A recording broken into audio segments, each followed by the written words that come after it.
So today I'm here hiking this abandoned golf course, picking up the monitors, picking up the SD cards to identify what species of bats are using this particular area.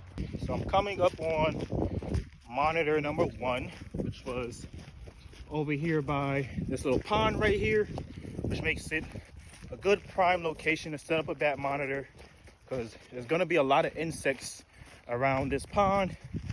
And if there's insects, there are bats. Follow the cord into the woods, unhook everything, and then I'll be right back. So coming up across one of the abandoned buildings on this property.